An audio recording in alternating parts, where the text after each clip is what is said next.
दोस्तों रूस ने अब से 2 साल पहले एक ऐसी टेक्नोलॉजी तैयार की थी जिसे दुनिया का कोई भी देश अभी तक नहीं बना पाया है। अच्छी बात यह है कि रूस ये टेक्नोलॉजी सीधे भारत के हाथ में सौंपने जा रहा है। बड़ी खबर भारत रूस से, जहां पर रूस भारत के साथ मिलकर के जितने भी छोटे बड़े शिप मैन्युफैक्चरिंग है उनमें भारत की हेल्प करेगा। इसके अलावा भारत कोई नया पोत तैयार करता है उसके लिए भी रूस अपने साइंटिस्ट की मदद भारत में देगा। यानी कि आने वाले समय में समुद्री लॉजिस्टिक, पोर्ट डेवलपमेंट और शिप मैन्युफैक्चरिंग इंडस्ट्री में रूस सीधे भारत का सहयोग करेगा। दूसरी खबर भारत इजराइल से, जहां पर भारत और इजराइल साल 2010 से ही बातचीत कर रहे हैं कि जल्द दोनों देशों के बीच फ्री ट्रेड एग्रीमेंट साइन हो जाए। लेकिन जब से टैरिफ अमेरिका ने भारत पर लगाया है तब से ही हम अल्टरनेट रूट निकाल रहे थे और लगभग इसी साल ये ट्रेड डील फाइनल हो जाएगी। यानी कि अमेरिका के लिए ये किसी गहरे सदमे से कम नहीं है, जहां पर भारत और इजराइल के बीच व्यापार किसी भी टैरिफ के बिना किया जाएगा। जानते हैं आज के इस वीडियो में दोनों ही इंपॉर्टेंट अपडेट डिटेल्स में। यदि आपको हमारा काम पसंद आए, वीडियो को लाइक, चैनल को सब्सक्राइब जरूर कीजिएगा, क्योंकि आपका ये छोटा सा काम आप तक ये सही और जरूरी खबरें लाने में हमारी बड़ी मदद करता है। सबसे पहले रूस से आ रही अपडेट की बात की जाए तो अमेरिकी टैरिफ की वजह से भारत ने रूस से तेल खरीद को कम कर दिया है, लेकिन अभी भी तेल खरीद भारत की रूस के साथ जारी है और नए रूट्स दोनों देशों ने निकालने शुरू कर दिए हैं। यहाँ पर तेल खरीद तीसरे देशों के माध्यम से की जाएगी। फिलहाल तेल सेगमेंट बंद हुआ और अब रूस भारत के साथ कुछ इंपॉर्टेंट LNG डील्स भी साइन करना चाहता है। रशिया सिर्फ तेल के नहीं बल्कि गैस के मामले में भी बहुत बड़े भंडार होल्ड करता है और ये गैस की डील भारत के सामने जल्द आने वाली है। लेकिन इसी के साथ रूस ने भारत की मरीन इंडस्ट्री को प्रमोट करने के लिए इंडो पैसिफिक के अंदर अपनी ताकत और ज्यादा मजबूत करने के लिए ये सबसे बड़ा कदम उठाया है। फिलहाल रूस से जो रिपोर्ट सामने निकल के आई है 3 फेजेस में है। पहला फेज कि रूस भारत के साथ LNG डील साइन करने वाला है। ये एक long term LNG deal sign होगी जिसे आगे चल के अगर अमेरिका रोकने की कोशिश भी करता है तो वो रोक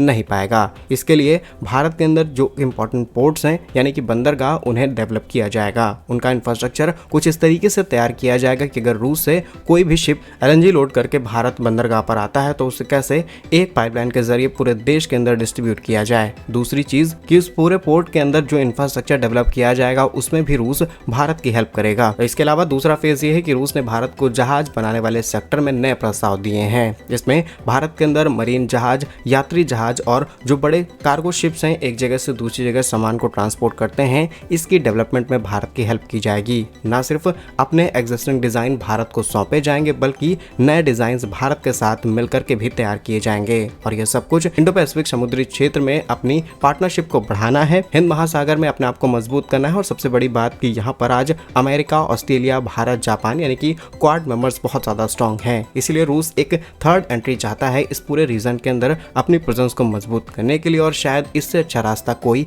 नहीं हो सकता। और इन सभी बिजनेस के जरिए रूस भारत के साथ अपने व्यापार को कंटिन्यू रख सकता है, क्योंकि तेल पर तो अमेरिका की नजर है, लेकिन ऐसी डील्स पर शायद अमेरिका कुछ ना बोले। और हम आज से नहीं बल्कि सालों से रूस के साथ ऐसे एग्रीमेंट साइन करते आए हैं, फिर चाहे वो पावर जनरेशन हो, पावर डेवलपमेंट हो या फिर एनर्जी सेक्टर की, तब अमेरिका कुछ नहीं बोला। वो तो सडनली हमने अपनी 40 to 50% ऑयल सीधे रशिया से खरीदना शुरू कर दिया, इसी बात पर अमेरिका भड़क गया। और तीसरे फेज की बात की जाए तो राष्ट्रपति पुतिन के खास सलाहकार, पूर्व राष्ट्रपति सुरक्षा सलाहकार निकोलाई पेट्रुशेव भारत आए थे, जिन्होंने भारत के शिपिंग मंत्री सरबन सोनेवाला से मुलाकात की थी। इस मुलाकात में दोनों ने जहाज बनाने, बंदरगाह इंफ्रास्ट्रक्चर और समुद्री लॉजिस्टिक पर किस तरीके से पार्टनरशिप करते हुए आगे बढ़ा जाए, इस पर एक पूरा ड्राफ्ट तैयार किया था और अब उसे एग्जीक्यूट करने का समय आ चुका है। और उसी समय LNG को लेकर के बातचीत हो जाती है। ऐसा पहली बार नहीं है जब रूस ने भारत को इस तरीके का प्रस्ताव दिया हो। कुछ समय पहले ही रूस ने भारत को प्रस्ताव दिया था कि वो LNG यानी लिक्विफाइड नेचुरल गैस की सप्लाई बढ़ा सकता है, जहां पर रूस के एनर्जी मिनिस्टर सरगोई तिस्लीवेव ने कहा था कि भारत अपनी एनर्जी नीड्स का 15% हिस्सा हमारे साथ खरीदना चाहता है। और ये डील भी लगभग उसी के साथ फाइनल हो जाएगी जब रूस के राष्ट्रपति पुतिन अगले महीने भारत दौरे पर आएंगे। और इस रिपोर्ट के 3 फेज खत्म करने के साथ 2 इंपॉर्टेंट ऐसी डील्स हैं जो कि फाइनल हो जाती हैं तो भारत को बहुत फायदा मिलेगा, जिसमें से रूस ने लास्ट ईयर ही भारत को ऑफर दिया था कि जो आइस ब्रेकर से अपने देश के अंदर तैयार करेंगे, यानी कि ऐसे जहाज जो कि बर्फ को तोड़ करके रास्ता देने का काम करते हैं, बड़े शिप्स को एंट्री देने का, क्योंकि रूस लगभग आधे से ज्यादा जमा हुआ है, वहां पर भारत की हेल्प ली जाएगी। वहां पर भारतीय शिपिंग कंपनी जैसे कि MDL, L&T, इन सबको एंट्री दी जाएगी, जहाँ रूस की कंपनीज के साथ हम पार्टनरशिप करते हुए बहुत सारा नॉलेज एक्वायर करेंगे और उस नॉलेज का इस्तेमाल देश के अंदर करेंगे। यानी कि जो कोड डेवलपमेंट का प्रोसेस है ये काफी ज्यादा इजी हो जाएगा दोनों देश की डेवलपमेंट्स के लिए। इसके अलावा रूस ने एक और टेक्नोलॉजी हासिल की थी जिसे वो भारत को सौंपने की पूरी तैयारी में है। रूस ने कुछ सालों पहले ही एक मोबाइल न्यूक्लियर रिएक्टर बना करके तैयार किया है। ये स्पेशली पावर जनरेशन के काम आता है और ये ऐसा रिएक्टर है जिसे आप कहीं पर भी डिप्लॉय कर सकते हैं। स्पेशली समुद्री जहाज पर ये रिएक्टर लगा होता है। न्यूक्लियर फ्यूल का इस्तेमाल करते हुए आप पावर जनरेट कर सकते हैं।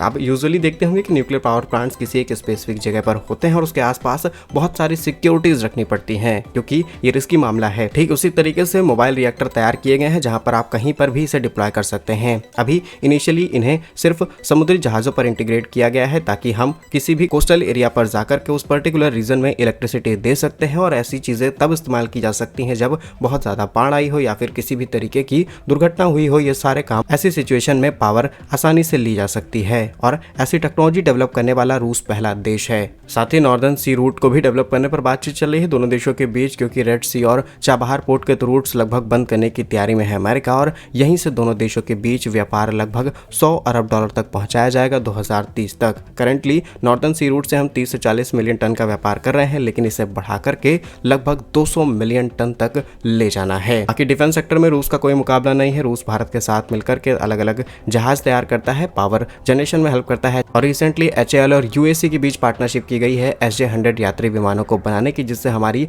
अमेरिका पर निर्भरता पूरी तरीके से खत्म हो जाएगी। नेक्स्ट इंपॉर्टेंट अपडेट इजराइल और भारत से सामने निकल के आ रही है, जहां पर साल 2010 से चल रही तैयारी अब लगभग पूरी तरीके से खत्म हो चुकी है। हम पूरी कोशिश में थे इजराइल के साथ कि जल्द ही दोनों देशों के बीच फ्री ट्रेड एग्रीमेंट साइन हो जाए और रिसेंटली भारत के कॉमर्स मिनिस्टर पीयूष गोयल जी अपने साथ एक पूरा डेलीगेशन लेकर के इजराइल पहुंचते हैं। इजराइल में बैठक की जाती है जहां पर कॉमर्स मिनिस्टर पीयूष गोयल जी के साथ 60 सदस्यीय भारतीय व्यापारिक प्रतिनिधिमंडल पार्टिसिपेट करता है। फिलहाल पीयूष गोयल जी 3 दिवसीय इजराइल यात्रा पर हैं और यहां पर फ्री ट्रेड एग्रीमेंट ही सबसे बड़ा मुद्दा है। और इनिशियली जो रिपोर्ट सामने निकल के आ रही है इससे पता चल रहा है कि लगभग बातचीत पूरी तरीके से फाइनल हो चुकी है। बातचीत लगभग फाइनल स्टेज पर है और 1 से 2 महीने के भीतर फाइनलाइज हो जाएगा कि भारत और इजराइल के बीच फ्री ट्रेड एग्रीमेंट हो चुका है। आपको बता दें कि भारत अमेरिकी टैरिफ की वजह से ही अल्टरनेट रूट्स निकाल रहा है। हमने यूरोप के अंदर फ्री ट्रेड साइन कर लिया है, हमने एशिया के अंदर और ज़्यादा देशों के साथ फ्री ट्रेड एग्रीमेंट करने शुरू कर दिए और अपना एक्सपोर्ट हमने डाइवर्स कर दिया है। लेकिन